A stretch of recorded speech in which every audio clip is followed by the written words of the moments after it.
Yo guys, we're back again. It's James, also known as OFM CEO on all platforms, and today we're going to be over how to identify spenders, how to keep them spending, and how to not burn through spenders so that when you find a whale, you don't just get a little bit of money out of him, but you get thousands upon thousands to even six figures, where you have whales, where you know how to identify whales, how to choose between if it's a whale or a normal fan, how to actually keep and retain fans so they don't just spend once, but they spend thousands upon thousands.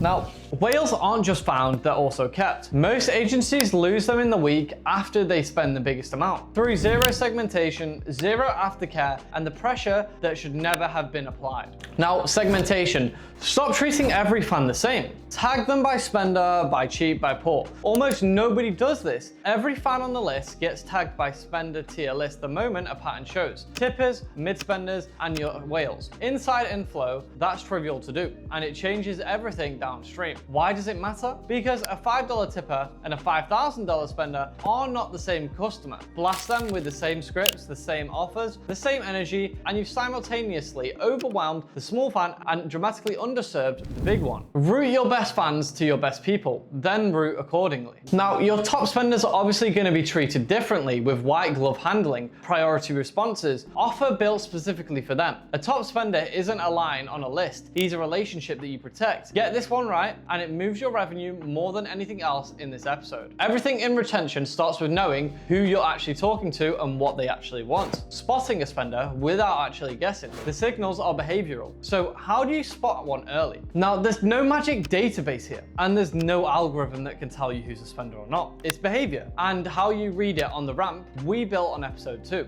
Watch 3 things. How fast does the fan unlock? How easily? Does he have any friction when unlocking? Does he question every price or not a blink? And is he getting more engaged as he climbs, or is he cooling off? A fan moving up the ramp smoothly, engaging more as he gets on, not flinching at price, is telling you exactly who he is. You don't need to ask. Now, this is sales intuition, and it's trainable. Reading a person's accurately and adjusting, it sounds mystical, and it isn't. It's a skill, and it's the single biggest reason why we hire salespeople instead of button clickers. Now, that's for episode 4. We're not going to be going into that here. When you've identified a big spender, the instinct is to go faster, push harder, sell more. You need to get him right now. Do the opposite. A high value fan is exactly who you should be pacing and protecting and building with. The fastest way to destroy a 5-figure relationship is to treat it like a $500 one. Now, why this matters so much? Rushing a big spender is the most expensive mistake in the business. You trade long-term relationship for a one-night stand. You usually get charged back right after that also. Pace, don't drain. The drain and drop cycle, here's the pattern that kills agencies. Chatters find a big spender, empties him as fast as possible, and moves on to the next one. He wakes up the next day, feels emptied rather than looked after. And that fan,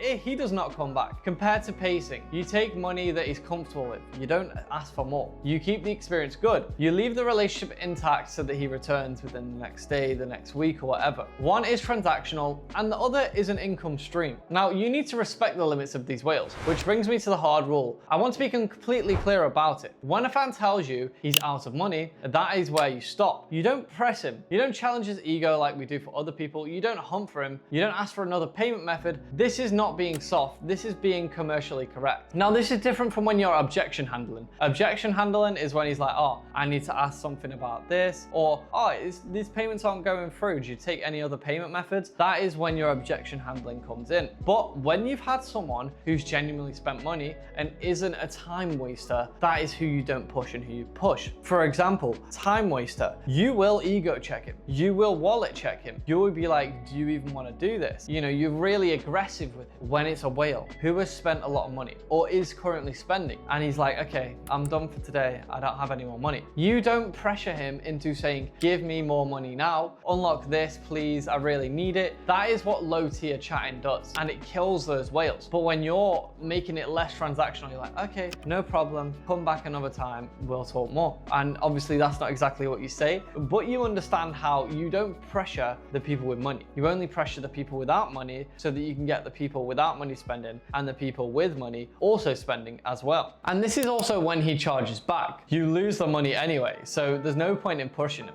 I'm out of money is the end of the sale. No pressure. no ego. Now, next is whale aftercare, and this is something we're very big on in our chatting agency. Now, the part almost nobody teaches you. What happens in the hours after the biggest spend determines whether he is ever going to spend again. Imagine it from his side. He's just had a big night. He spent some real fucking money and then nothing. The warmth vanishes. The attention stops. He left feeling like a wallet that got processed. How does he feel about you the next morning? Does he feel used? Does he want to come back? If he isn't feeling bad enough, he calls his bank. So do the opposite. Aftercare is simply staying present and warm after the money. Check in with him. Make him feel like the experience mattered and that he also matters. And not that he's just a transaction, but you actually care about him. Keep the tone positive, that's it. It costs you almost nothing and it's the highest leverage thing chatting does. Now, the first 24 hours after a spender has spent his money is massive. Get them right and you've got a fan who comes back on his own. Get it wrong and you've spent the relationship to one big night.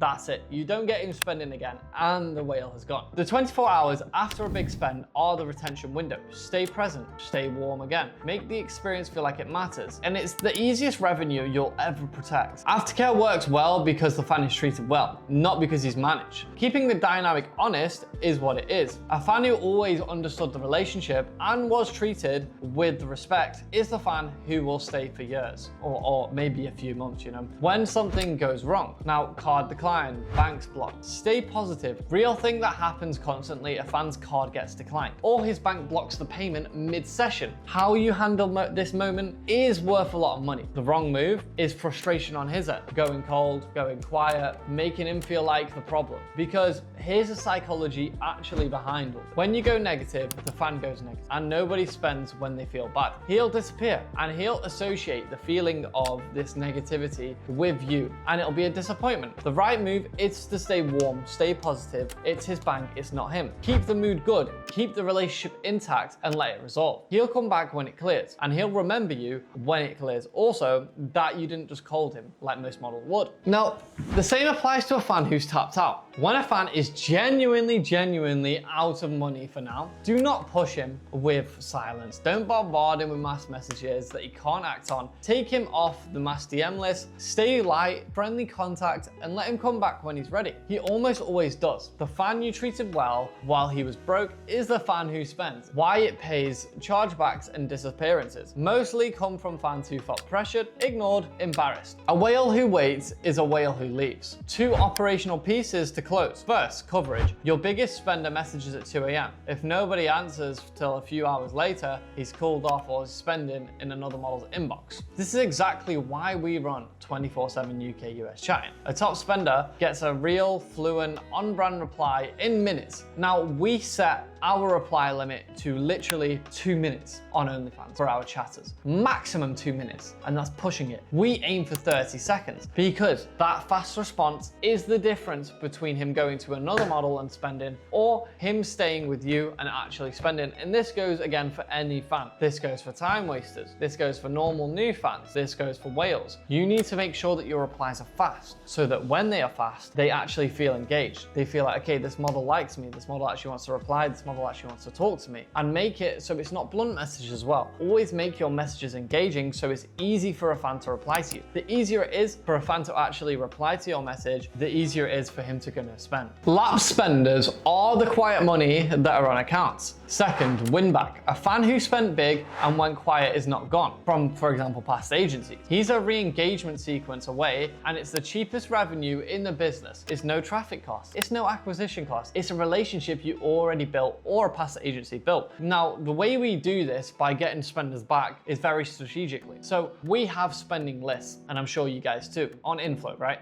And what we will do, we will tactically bump fans every single spender individually with their names. And we'll consistently do that as well. We'll consistently be like, hey, I'm not sure if you're seeing this, but please come back, you know, random bullshit to get them engaged. Because the thing is, on a lot of these accounts, many agencies, they kill spenders. And when you take over accounts, that is the best point to be able to identify these spenders and also not target them, but rebump them and re-engage them with good chatting. This is how important good chatting is. Now, you don't need any extra marketing for these models when you're signing them on. You just need better chatting. And when you have this better chatting can exponentially grow a page to like 2x. That's how important chatting is. You can literally 2x a creator's earnings without applying more traffic. And this consistently happens in our agency. Now, if you're looking to actually scale your agency with the best chatting team in the game, then simply DM me on my Instagram and say you want to join my chatting team. Now, if you're a model and you feel like, hey, my chatting could be better, my ratios are lacking. If you don't have a 1-to-20 chat ratio, this is where you times your sub revenue by 20. If that doesn't equal the amount you're making in message revenue,